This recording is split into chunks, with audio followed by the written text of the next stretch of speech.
bum, bum, bum, bum, bum, bum. What's up, everybody? Hey, it looks like we're live, and it looks like my mic is working. It looks like I clicked on the right link. Beautiful. But maybe I didn't. So, hello. Are you here? The question is,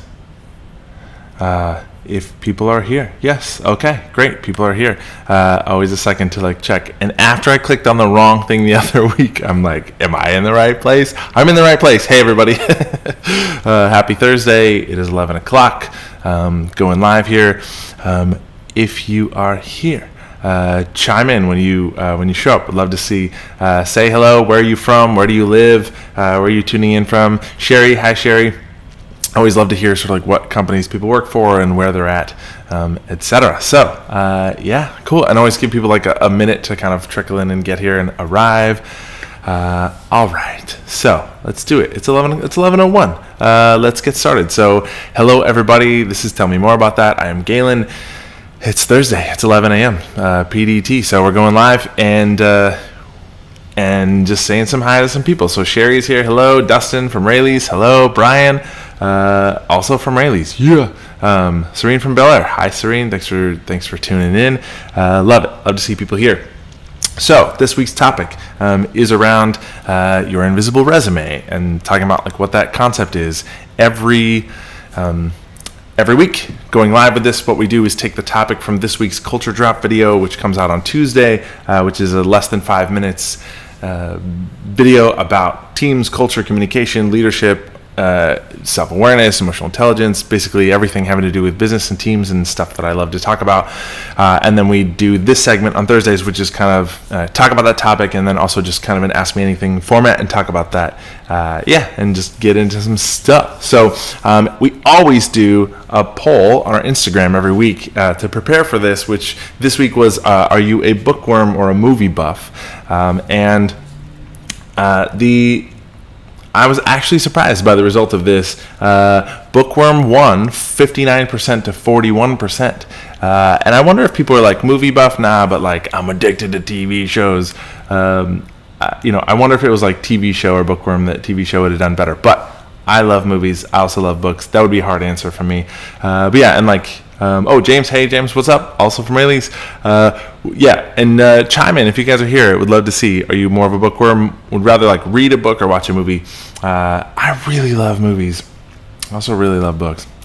Cool. So the way we do this format is that in the beginning I'll talk about the format and any questions that come up around sort of the topic for this week, which is the invisible resume, and then any other questions that come in or on the chat that are outside of that topic, we'll just push back and answer second. And there were some Ask Me Anything questions that came in this week that I'm stoked to kind of get into. So John, also from Rayleigh's. Man, it's like a Rayleigh's party up in here. Amelia, hey, Amelia, good to see you. Cool. So let's just do this thing. And we also asked this week on Twitter and Instagram, our social media channels, about what does invisible resume mean to you? And I realized it's kind of vague, so people were sort of what the hell does that mean? Or my favorite response was white font. I thought that was pretty funny because if you use white font, you would indeed have an invisible resume. People are clever. So anyways, the idea of the invisible resume was something that we sort of brainstorming with my team, talking about intentional employees and leadership and just how people inside organizations can show up with more intention and what that means and the impact that we have on each other.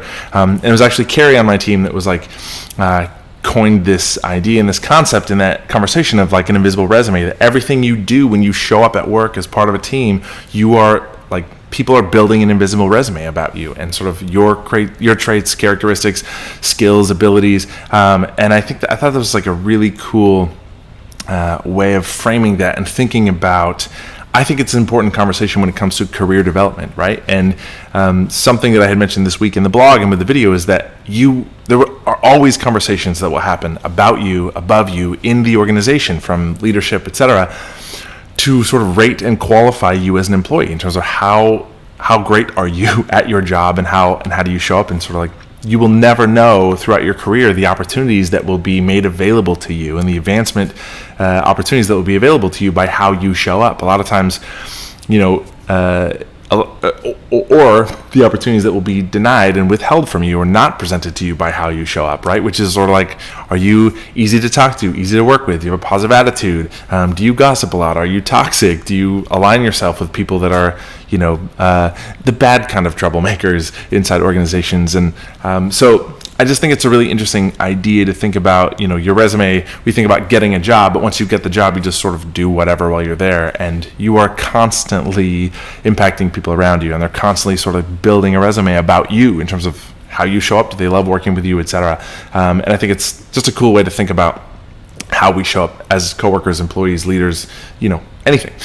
So love that idea.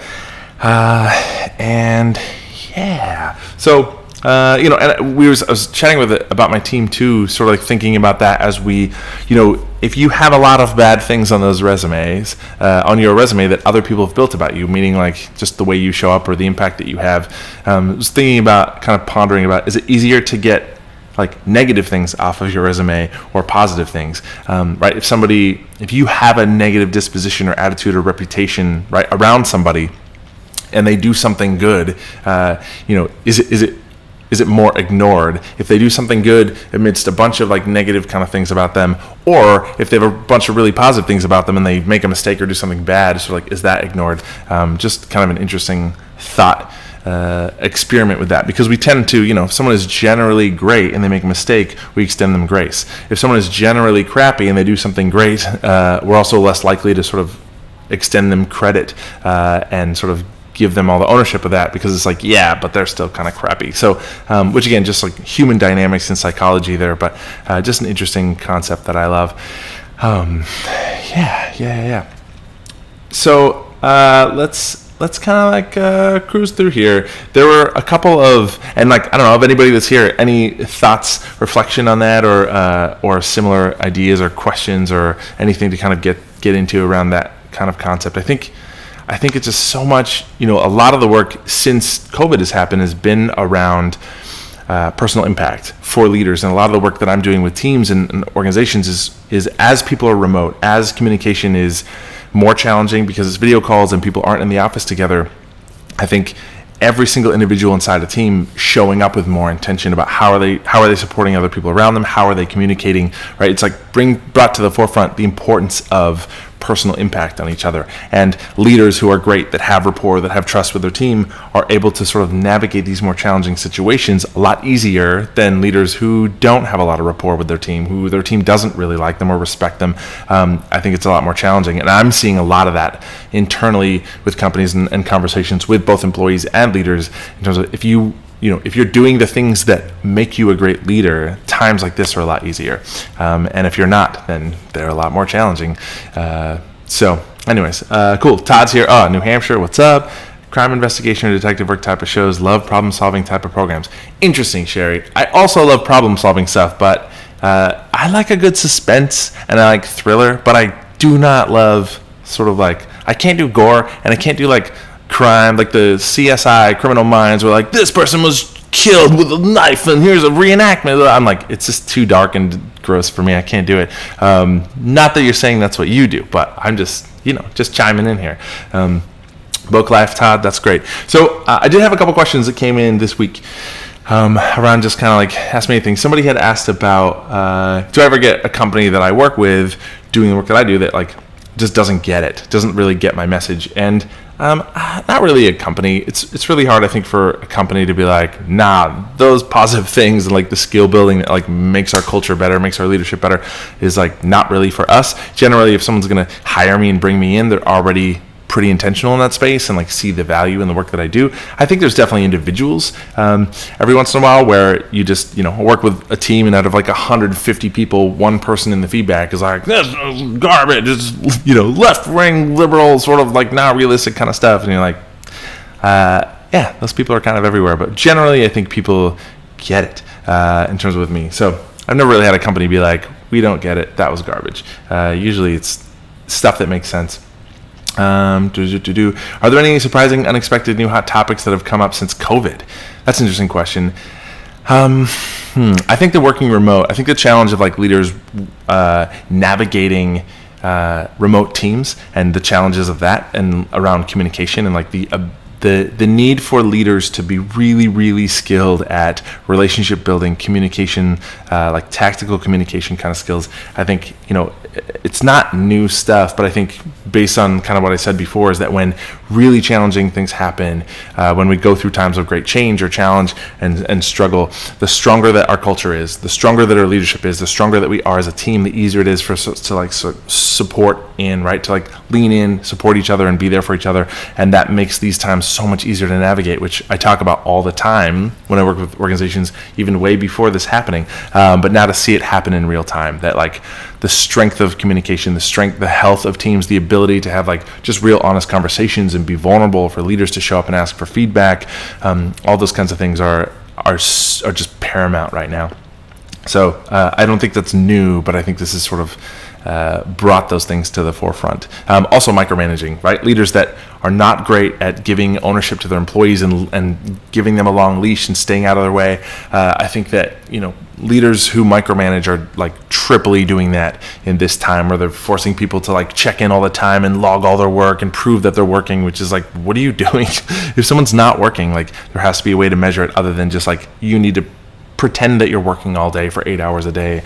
I don't know. I think that's just, again, it's just leadership wisdom of how people are going to show up. That's Nicole. Hi, Nicole.